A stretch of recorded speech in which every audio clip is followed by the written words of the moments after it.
Gracias, hermano Noé. Eh, Agradezco al Señor esta oportunidad y créanme que disfruto cuando comparto con ustedes todo el tiempo que tenemos. Me encantó oír una oración con deseos de crecimiento espiritual y cánticos que parecen congregacionales, pero que solo la voz de hermano Oscar podemos oír. Sin embargo, es una bendición. Pues para mí siempre es un privilegio poder compartir lo que el Señor nos ha dado, y en estos tiempos tan duros que nos está tocando por causa de la pandemia, no dudo que en algunos corazones de hermanas y hermanos ahí de la iglesia en Tela hay dolor, hay angustia, hay tristeza por la separación de seres queridos. Y yo quisiera con ustedes que hagamos una oración a favor de los que están sufriendo por la separación de un ser querido, recordando que el consolador por excelencia es nuestro Señor. Oramos. Padre nuestro, te alabamos y te bendecimos por este tiempo especial. Te damos gracias por el Espíritu Santo que nos has dado, consolador por excelencia. Y Señor, en esta forma queremos suplicarte para que tu amor y tu bondad se acerquen, lleguen y fortalezcan la vida de estos hermanos y hermanas que están sufriendo la separación de un ser querido. Y ruego, Señor, para que la iglesia abunde en amor y compasión, consolación y acompañamiento para estos hermanos.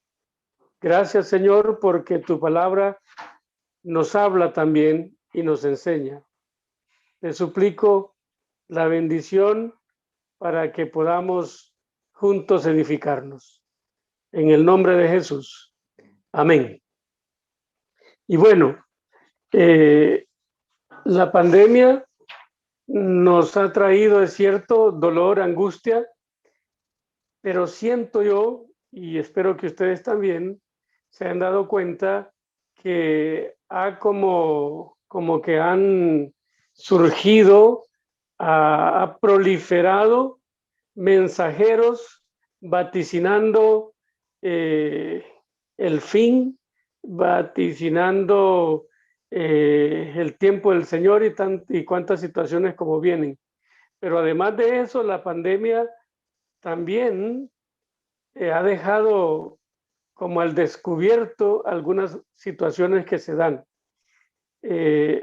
Por lo menos el error doctrinal aparece y ante esas circunstancias de tantos maestros que surgen, ¿dónde queda la iglesia? A veces nos preguntamos, ¿quién tiene la razón? Y usted escucha cualquier programa, ahora no tiene que escucharlo en la radio ni la televisión, sino que automáticamente le cae a su celular y usted empieza a ver, o hay personas en la iglesia que quieren decir, mira, oí este mensaje, aquí está la verdad, y así, uno tras otra circunstancia, nos vienen como dejando perplejos y a veces confusos en cuanto a lo que está pasando y lo que tenemos que hacer. Hoy el Señor me guió a compartir con ustedes en una reflexión en la carta que Judas escribió a la iglesia en general. Y Judas es un hombre siervo de Dios completamente. Esta carta la escribe él y algunos preguntan, pero ¿cuál Judas? Este Judas es hermano de Jacobo, que aparece en el Evangelio, pero Jacobo es el mismo Santiago que escribe, y son ambos hermanos en la carne del Señor Jesucristo, tanto Jacobo como Judas.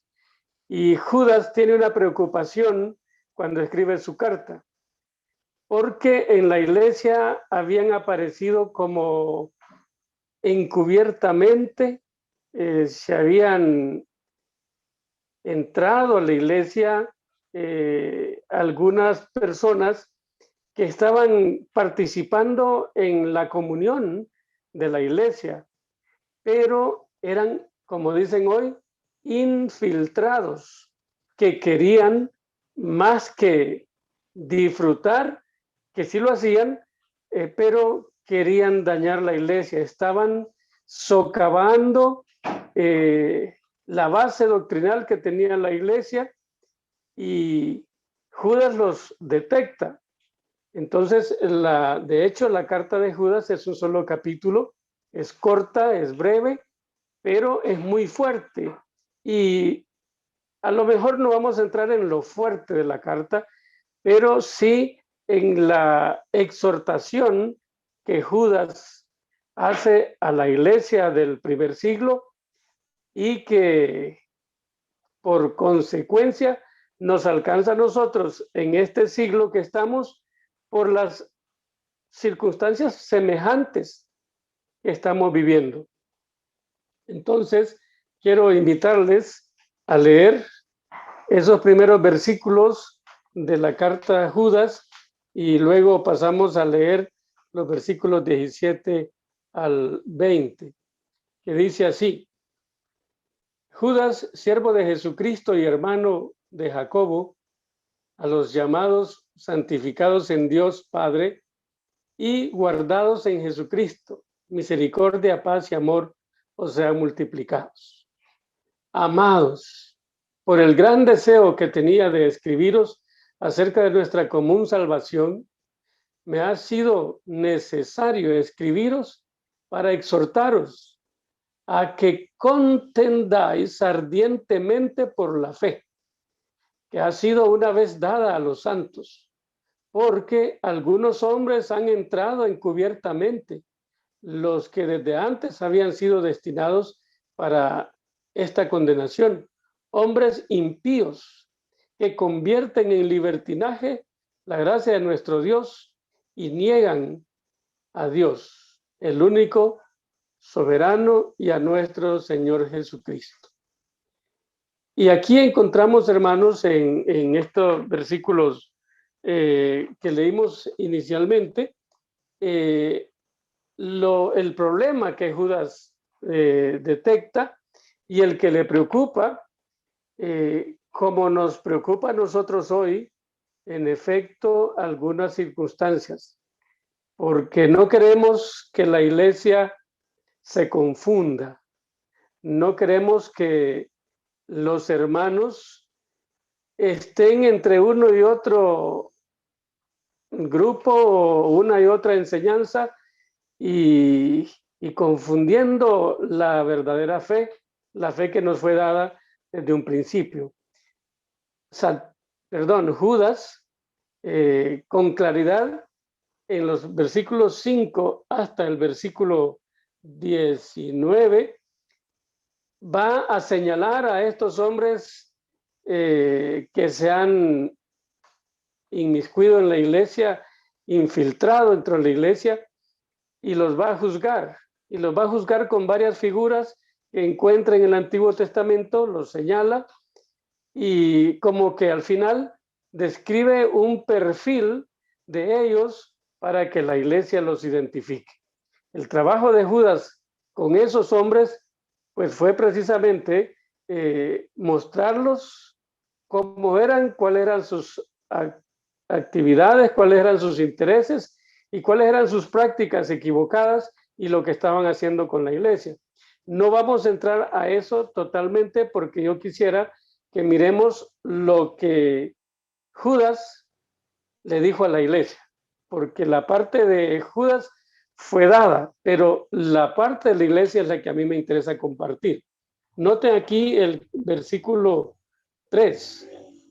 Amados, por el gran deseo que tenía de escribiros acerca de nuestra común salvación, me ha sido necesario escribiros para exhortaros a que contendáis ardientemente por la fe que ha sido una vez dada o revelada a los santos. Claro, tiene un tono muy pastoral, muy cariñoso, recordándoles que les ama a ellos, pero también les exhorta, es decir, les anima, y es un ánimo con urgencia de que ellos adquieran la exhortación. Dice, para exhortaros a que contendáis ardientemente por la fe. Estaba tratando de averiguar un poquito sobre este contender ardientemente, y lo que algunos eruditos enseñan es que este contender era usado en las competencias olímpicas, cuando se le exigía a uno de los atletas que estuviera ampliamente concentrado en lo que iba a hacer, a cuidar su mente y a dirigirse completamente, con mucho esfuerzo, a lo que iría. Así que creo yo que la tarea, el desafío a la iglesia es, hermanos, estemos listos para defender, para contender, para exhortar, para refutar con fuerzas y buen ánimo, pero conocimiento, la falsa enseñanza que está rodeando a nuestros hermanos. Algunas veces llegan enseñanzas inadecuadas y nosotros las pasamos así como con, bueno, no pasa nada, está bien, somos amables y está bien ser amables, pero hay momentos cuando hay que contender, hay que ponerse firmes y con conocimiento para poder refutar enseñanzas que bíblicamente no están bien. Así que en estas circunstancias, Judas advierte de ellos a la iglesia y desafía a la iglesia para combatir dichos enemigos infiltrados en la iglesia. En el versículo 3 hace el desafío: contiendan ardientemente. ¿Cómo van a lograr estar capacitados para contender ardientemente contra estos infiltrados, contra los que engañan? Y es que los infiltrados, hermanos, me parece a mí que son como esos parásitos invisibles, pero que están ahí y no los detectamos a simple vista. Entonces están, podemos considerarlos buenas personas, muy activos a veces, pero muy ocupados en sí mismos. Como les decía, el desafío nuestro es a combatirlos, pero ¿cómo lo vamos a hacer? Bueno, Judas deja esa forma de el cómo, o si podemos llamarle el método, para poder enfrentar a estas personas. Yo quisiera invitarles a ver los versículos del 19 hasta el versículo 21, que dice así. Vamos a leer aquí. Estos son los que causan divisiones, dice el 19, y viven sensualmente y no tienen al Espíritu. Obviamente estaban, pero no habían nacido de nuevo, pero estaban dentro del grupo de creyentes, dentro de la congregación. Pero note este hermoso, maravilloso contraste que Judas introduce. Pero vosotros, amados, hay mala gente, hay malos creyentes, pero vosotros, verdaderos creyentes, dice amados, edificando sobre vuestra santísima fe. En el 19 los identifica, ¿no? Hay que identificarlos tal como son. Ahí está el perfil detectado anteriormente. Pero en el 20, note usted el versículo 20, nos invita a edificarnos sobre nuestra santísima fe. Bueno, es interesante que tenemos una fe totalmente santa. Y aquí la fe a que se refiere principalmente es al legado de fe, a la doctrina que en la fe hemos aprendido y la que hace que nuestra fe se fortalezca en Cristo y tenga tanto conocimiento como la actitud de defenderla, de contender. Entonces, la edificación, ¿cómo va a venir? Hermanos, para edificarnos y fortalecernos en el Señor, pues no está tan difícil realmente. Lo único que tenemos que hacer, pues es abrir la palabra, escudriñar la palabra, ver las verdades que están en consonancia con toda la palabra de Dios,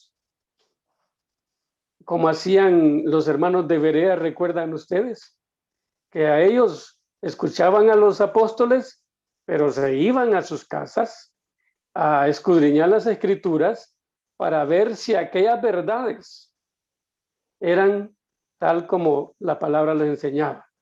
Así que hoy yo espero que haya un buen grupo de hermanos en tela escudriñando si esto es conveniente para ustedes. Y si no, lo desechan y me dicen, mi hermano, por aquí nos manduvo de esta forma, ¿vale? Sin embargo, hermanos amados, el desafío es importante para contender eficazmente y ardientemente.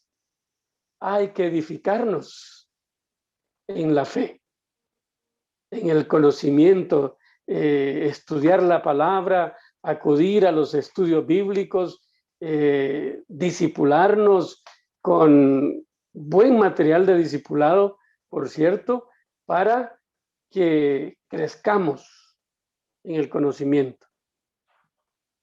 Yo por eso estoy de acuerdo con las escuelas de enseñanza bíblica.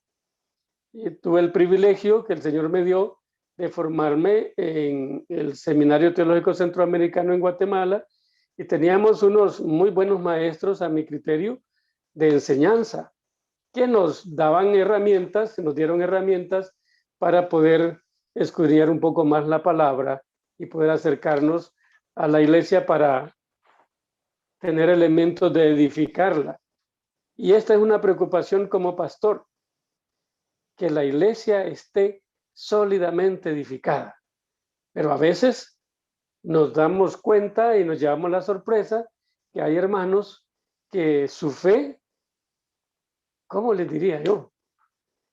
Es superficial. No tiene raíces profundas. Ustedes conocen el árbol del pino cuando eran aquí por Cihuatepeque. El pino, cuando llueve muy seguido y le está cayendo agua, el pino fácilmente se cae porque sus raíces son casi superficiales. Están en roca, pero si la roca y el barro que lo sostiene se ablanda, se caen y no ocupa que lo empuje mucho, solo con el viento. Hay otros árboles así, pero aquí yo conozco el pino en Cihuatepeque, que a veces se ven bien frondosos, pero sus raíces no son tan profundas como para las grandes vigas que se levantan sobre ellas, solo que están maravillosamente, divinamente bien desarrollados y plantados que pueden guardar un equilibrio por mucho tiempo. Pero sus raíces no son tan profundas. Como iglesia necesitamos profundizar raíces en el conocimiento de la palabra de Dios. Hermanos amados, yo sé que en el barrio Lempira hay una iglesia que se edifica que estudia, que busca recursos adecuados y certificados como elementos para fortalecer la fe. Anímense, estudien juntos, compartan, debatan circunstancias que les parece necesario para aclararlas y vayan adelante.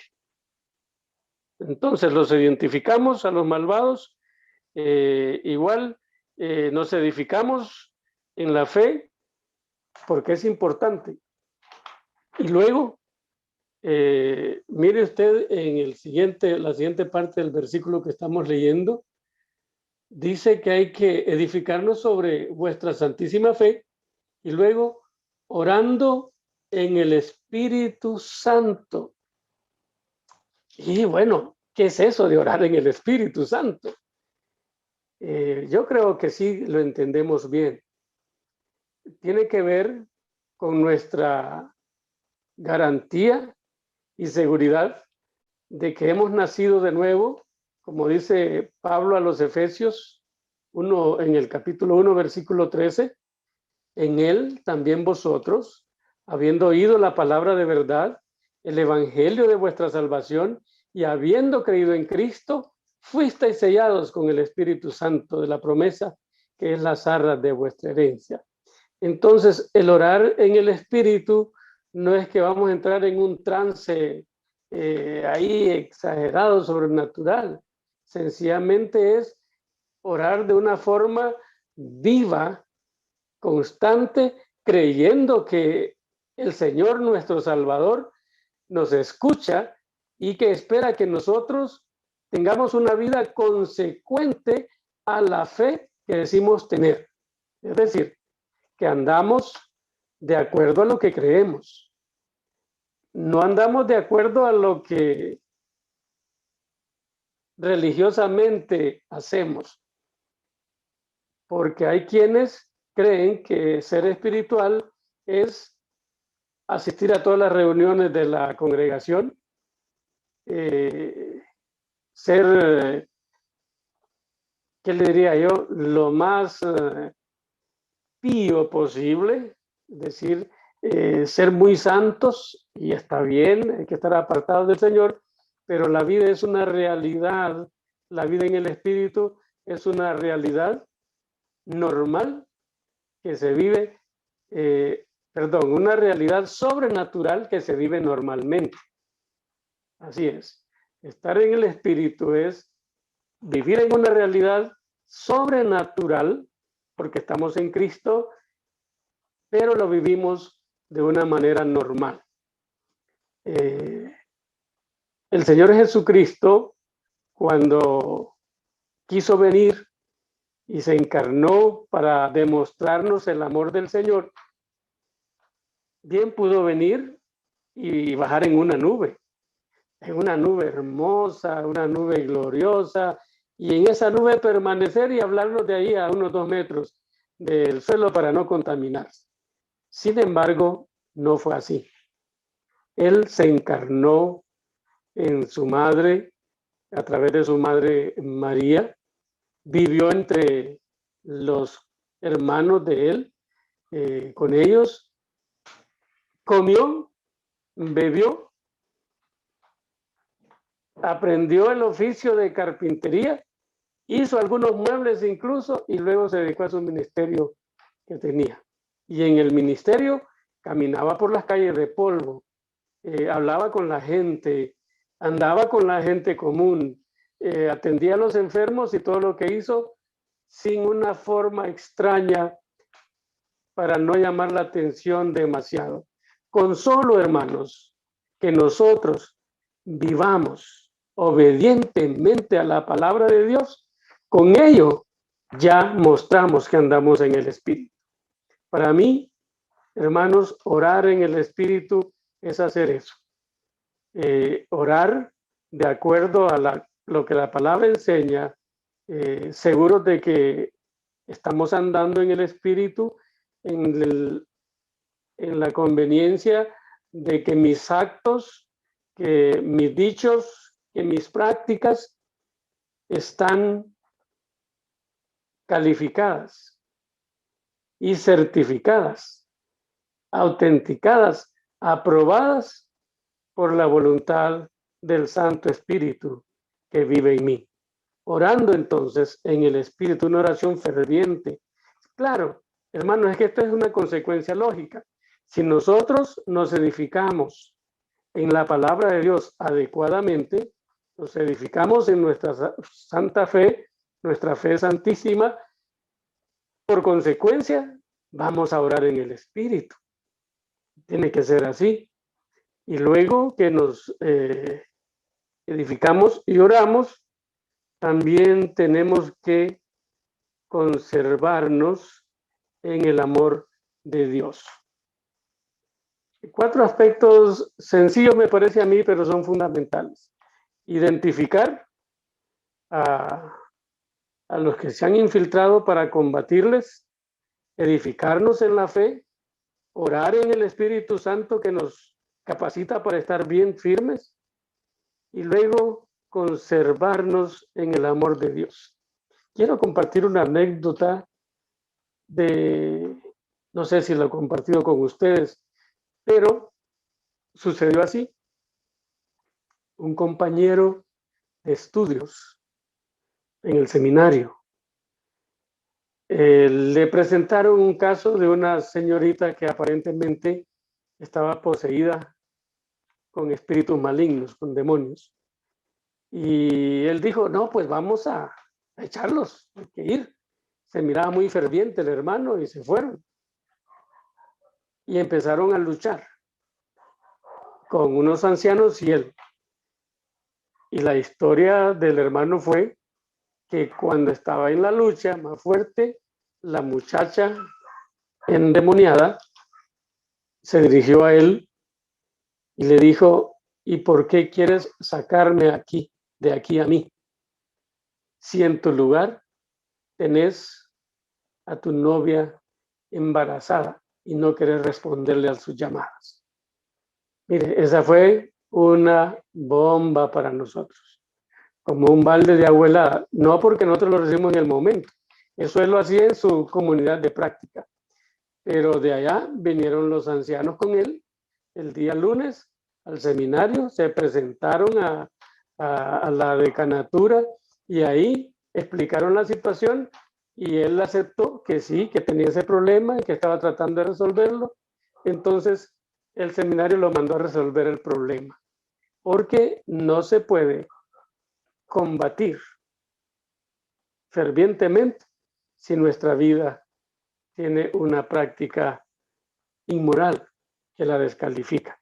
Entonces, tenemos que conservarnos en el amor de Dios. Note usted, en la porción que estamos leyendo, el 21 dice, conservaos en el amor de Dios, esperando la misericordia de nuestro Señor Jesucristo para vida eterna.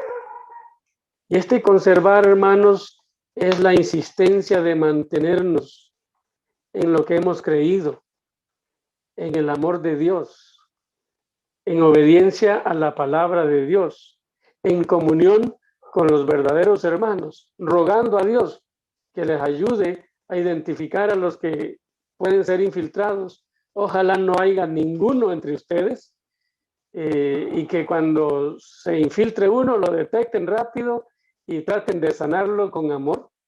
Tal vez se convierte ahí, pero muchas veces vienen con cara de santidad, como muy piadosos, y muchas veces nos llevan a nosotros de encuentro.